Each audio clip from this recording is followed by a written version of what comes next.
How to Win Friends and Hustle People. Ashwin Deshmukh built a reputation as a nightlife impresario by burning close friends, new acquaintances, big corporations, local bars, and even his subletter. Written by Joseph Bernstein, published in the New York Times on March 14th, 2024. Sometimes you meet someone in New York who gives you a good feeling and a bad feeling at the same time. Maybe you're introduced at a bar, through a friend of a friend. This person is charming and full of ideas that resonate with you. He seems to know everyone you know, and some other people you follow only on social media. You like him, even though you wonder whether he's for real. He has a story about the city and his place in it, a story in which he may invite you to play a role. This is tempting. You get the sense that he has a momentum unlike other people's, toward a destination that could be glamorous or maybe catastrophic.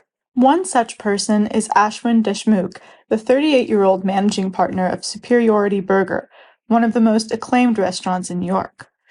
Since reopening last April, the high-low vegetarian diner in the East Village has garnered a 3-star review from the New York Times, a James Beard Award nomination, and the title, bestowed by GQ magazine, of Buzziest Restaurant in America. That it took over the space once occupied by the venerable Odessa restaurant, saving the neighborhood from yet another Duane Reade or Capital One, has made it only more beloved. But June Kwan, the owner of the East Village Sichuan restaurant Spicy Moon, does not love Superiority Burger, or at least the people behind the restaurant. In February, she sued them twice. The first suit asserts that since 2021, when Ms. Kwan invested $250,000 in Superiority Burger through Mr. Deshmukh, the business has gone dark, refusing to send her proof of her equity, and eventually ignoring her altogether. The second suit alleges that in 2022, Ms. Kwan lent $200,000 to Mr. Deshmukh and that he hasn't repaid a penny. Text messages attached to the suits capture the breakdown of Mr. Deshmukh's relationship with Ms. Kwan, a Taiwanese immigrant who started her business in middle age. Ahead of Ms. Kwan's initial investment, Mr. Deshmukh wrote to her that, "I am so confident in this and our friendship that I am happy to personally guarantee your investment on a 5-year basis." In October 2022, after a month of asking Mr. Deshmukh to repay the loan in increasingly desperate terms, Ms. Kwan wrote, "I have supported you with my full heart, but now you don't pay me back the money and don't update what happened to SB when I am a shareholder. I don't sleep well because of this." Later that month, she wrote again, "Ash, give me some answer please. Where in the world are you?" And again, a few days later, "Where are you? Ash, where are you?" Had Miss Kwan gone looking for him, the businessman and promoter was likely to be found somewhere in a small rectangle of Manhattan where he had spent the previous decade dragging himself ever closer to the heart of downtown clout. This rectangle was formed in the northeast at Avenue A and St. Mark's Place by Superiority Burger, in the southwest at Mercer Street and Prince Street by Finale Cafe, above which he has lived, in the southeast, at Broome Street and Allen Street by Williamsburg Pizza, which he has told many people, including reporters at the Washington Post, that he owns, and finally in the northwest, at Lafayette Street and East 4th Street by Jean's, a popular nightclub and restaurant where he is a partner. Here, dressed in a tuxedo and sporting bleach blonde hair, he posed for an Instagram photo, his hand resting on the hood of a teal Mercedes, at about the same time June Kwan was begging him for her money. Ms. Kwan's suits were filed on February 1st and 2nd. On March 8th, Mr. Deshmukh agreed to be served less than an hour after receiving a fact-checking inquiry from the Times. 5 days later, Ms. Kwan agreed to drop the suit after the parties settled. Cheryl Hefner, Superiority Burger's general manager, wrote in a statement that Ashwin has been critical to the development of Superiority Burger, adding, "He is also my friend who I love working alongside." Mr. Deshmukh is not famous, but he is widely known among downtown tech investors, restaurateurs, bar owners, journalists, fashionistas, podcasters, DJs, and influencers. If you work in New York in the culture industry, in media, fashion, art, music, publishing, it is a distinct possibility that you have gone to a party at Jean's sponsored by a cool brand or a brand trying to be cool, or else eaten a slice of one of the pizzas he sent to a birthday party or an opening or a corporate event. And if not, the Instagram algorithm may have shown you one of these things. You are probably aware of the world of Ashwin Deshmukh, even if you don't know it. Most people who meet Mr. Deshmukh say he is intelligent, informed, funny, kind, and slightly elusive in a quirky way. But among the many New Yorkers who know Mr. Deshmukh only a bit, there is a subgroup of people who know him a bit more.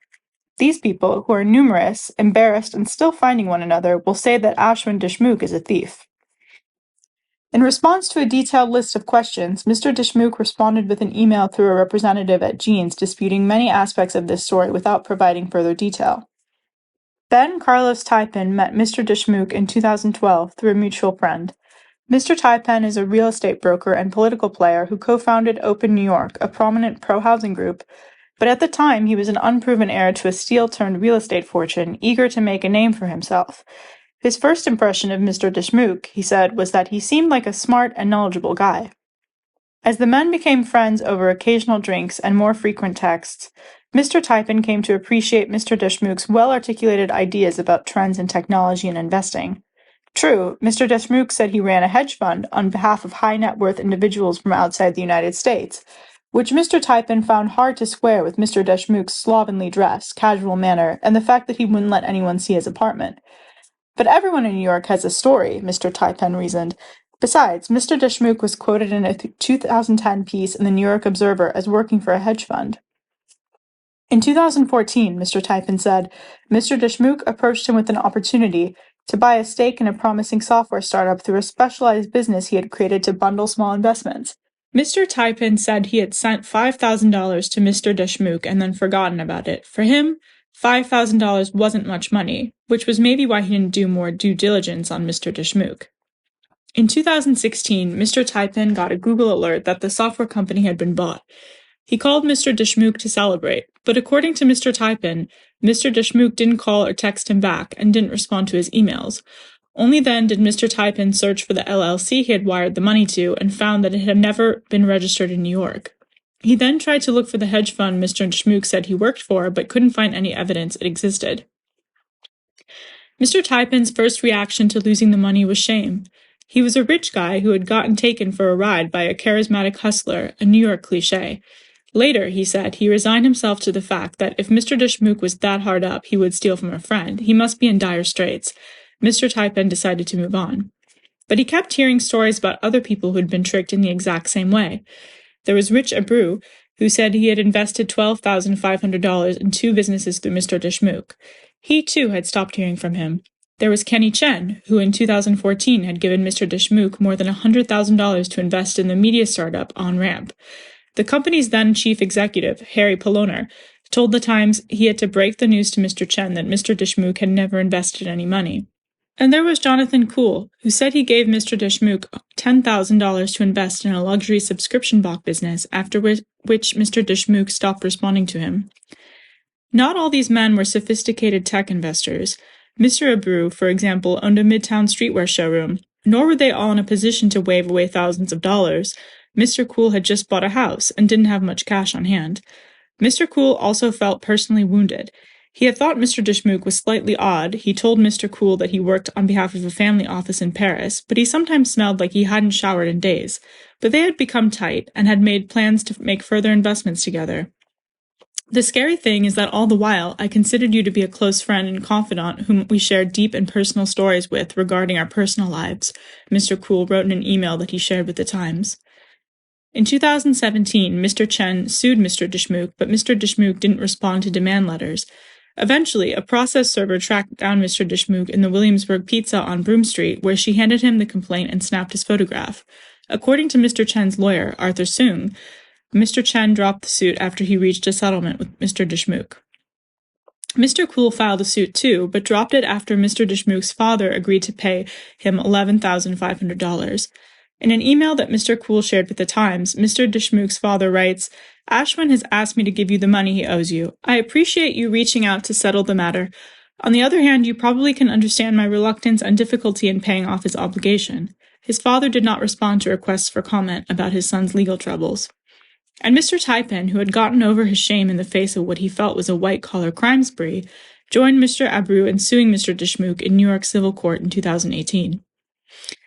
That summer, Mr. Taipin was scrolling through Instagram when he noticed that a friend had started a new bar on the Bowery called Short Stories, and that Mr. Deshmukh was one of the partners. Alarmed, he called his friend, who confirmed that Mr. Deshmukh was managing promotion for the bar. This friend and another partner of the bar asked not to be named because of the potential financial implications of being associated with Mr. Deshmukh, but they corroborated the account that Mr. Taipin gave the Times and provided more details. Mr. Taipin's friend first encountered Mr. Deshmukh at a tech investment meetup at the East Village bar Scratcher, where he presented himself as a hedge fund manager working on behalf of a family office in India. The two started to go to parties together, where the partner was impressed that Mr. Deshmukh seemed to know everyone downtown. When he opened Short Stories, he brought Mr. Deshmukh in as a junior partner, but he kept him off the company's bank accounts. Shortly after this friend talked to Mr. Taipin, Mr. Deshmukh reached out to the lawyer representing Mr. Taipin and Mr. Abreu to settle the suit, citing his wish to prevent contact from your clients to my family or business associates or interference with my existing contacts.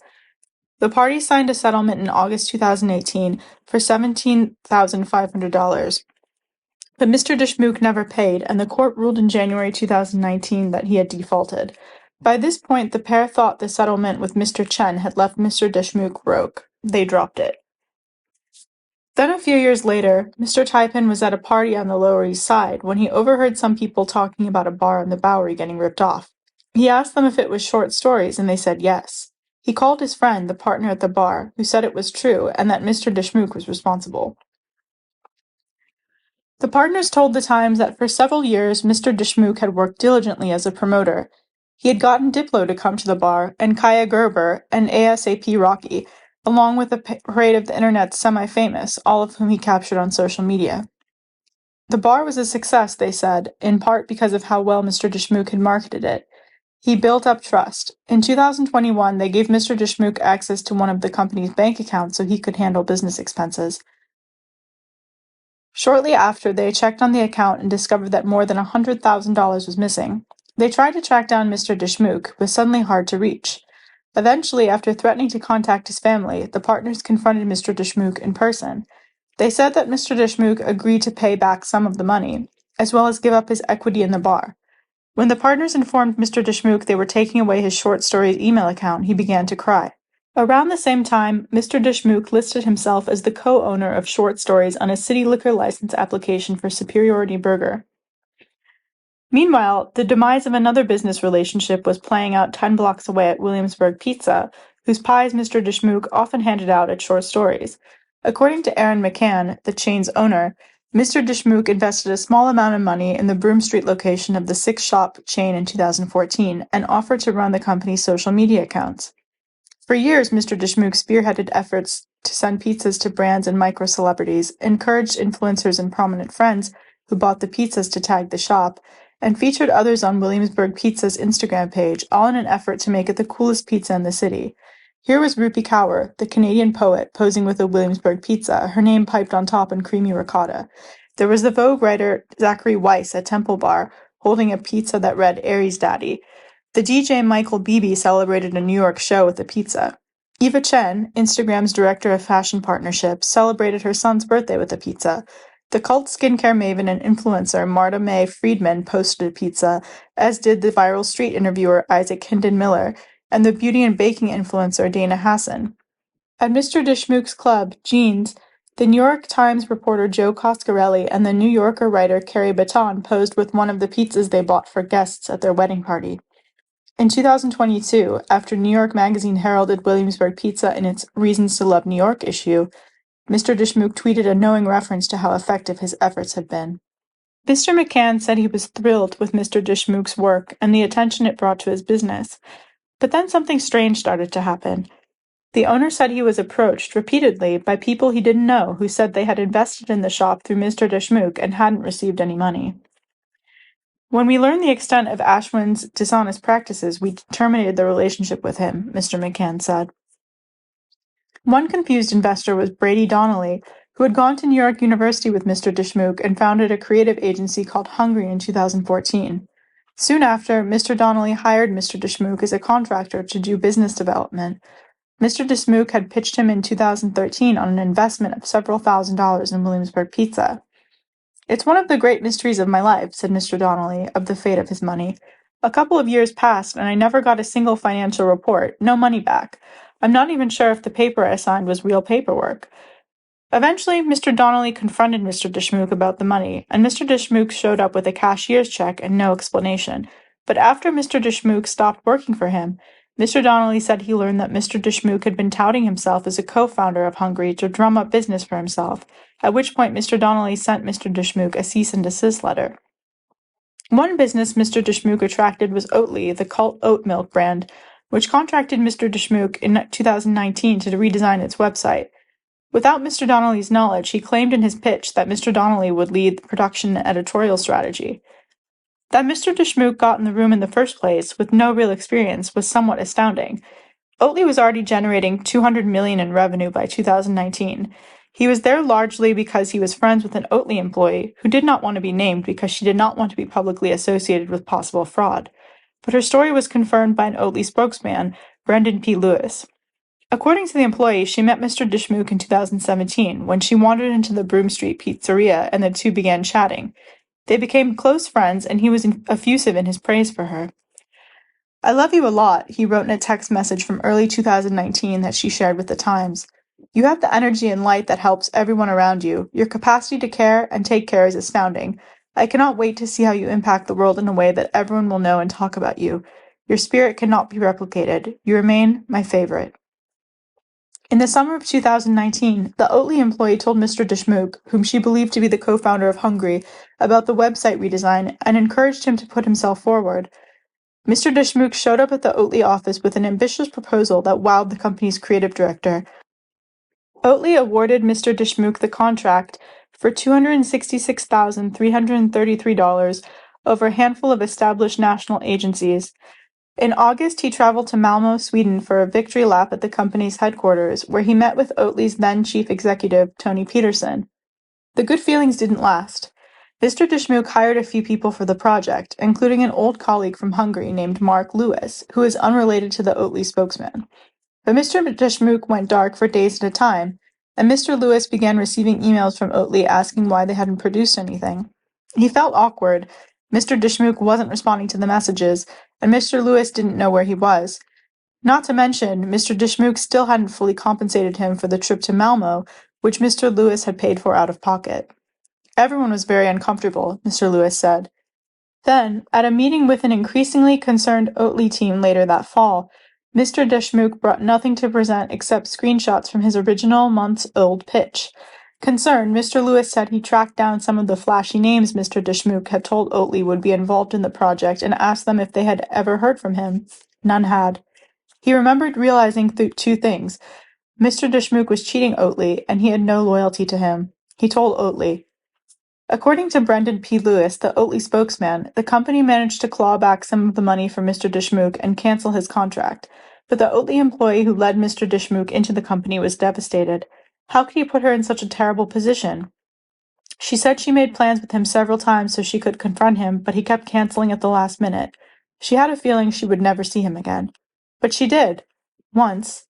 6 months later, early in the pandemic, she was biking downtown when she saw Mr. Deshmukh outside Short Stories. She said he pulled down his face mask and mouthed, "I'm sorry."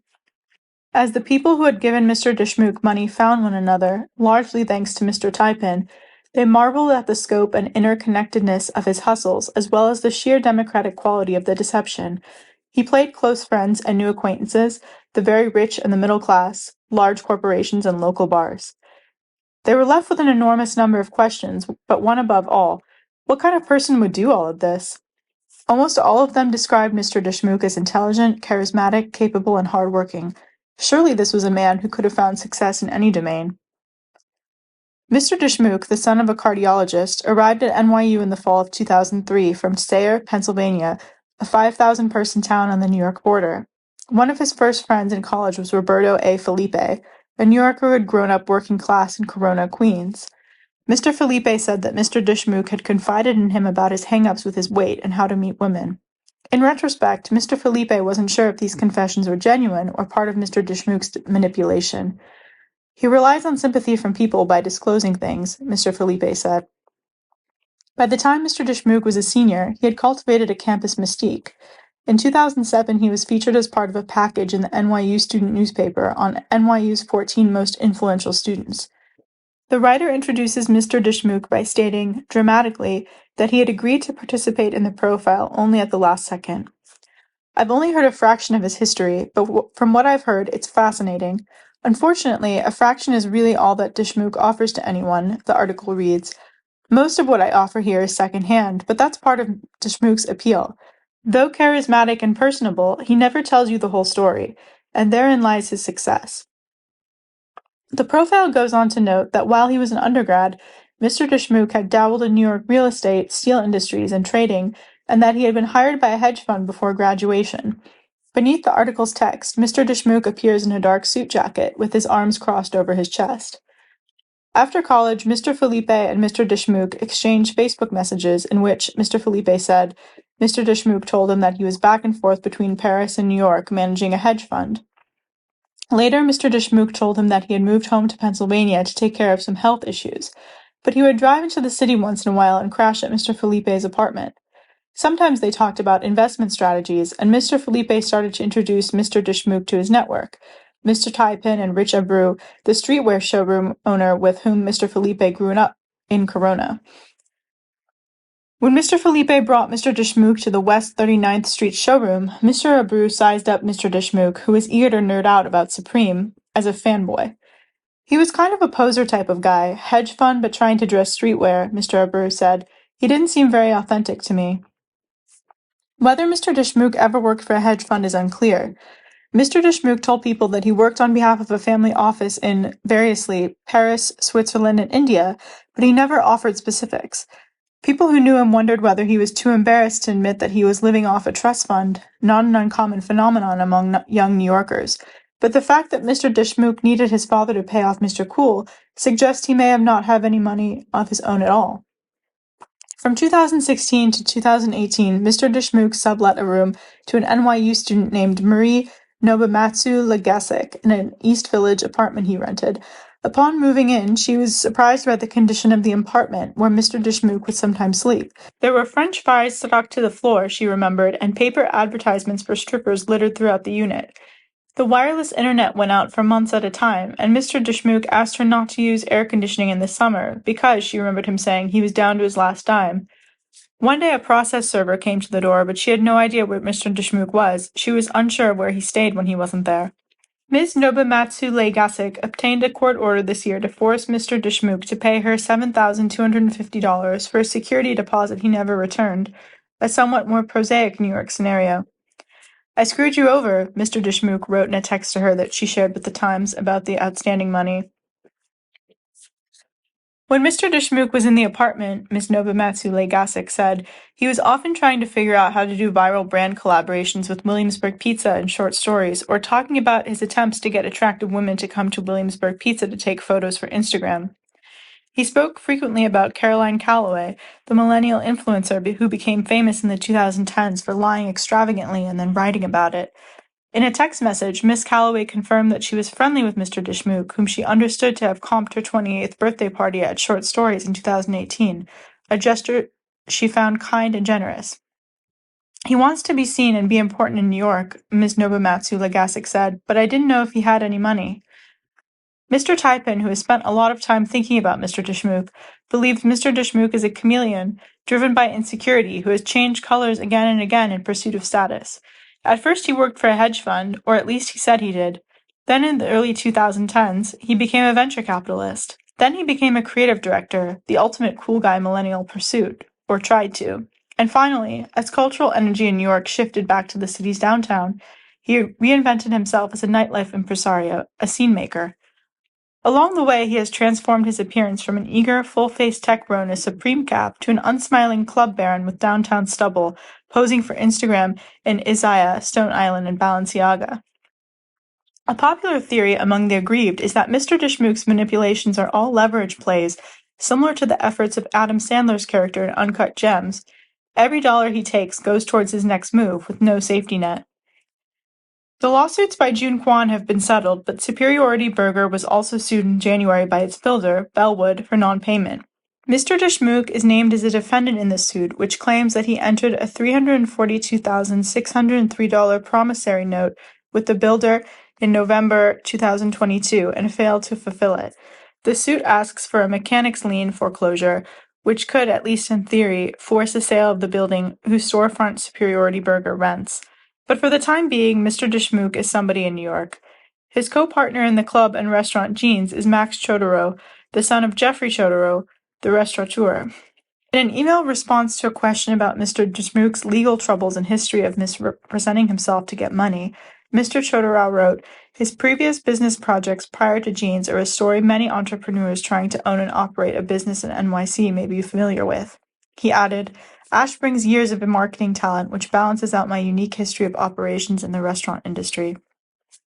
Now, the people who feel used by Mr. Deshmukh watch his social media with a mix of horror, astonishment, and something else, something closer to the mix of envy and judgment we all feel when we spend too long on Instagram. In October, the oil heiress and socialite Ivy Getty threw a Halloween party at Jean's. Anya Taylor-Joy showed up, as did Prince Achilles Andreas of Greece and Denmark, dressed as a race car driver. In November, Jeans hosted a party celebrating a collaboration between Paco Rabanne and H&M. Emily Ratajkowski and Chloe Sevigny crowded in a booth. In February, the menswear designer Willy Chavarria celebrated his Fashion Week show with a party at Jeans. Julia Fox and Amanda Lepore were there. Mr. Deshmukh spent much of the night in a back booth, getting up to fetch a bottle of Don Julio from the bar and to take a video of the crowd. At one point, he posed for a photo with a lifestyle journalist and the creative director of Hugo Boss. He was looking off, away from the camera, as if his thoughts were somewhere else.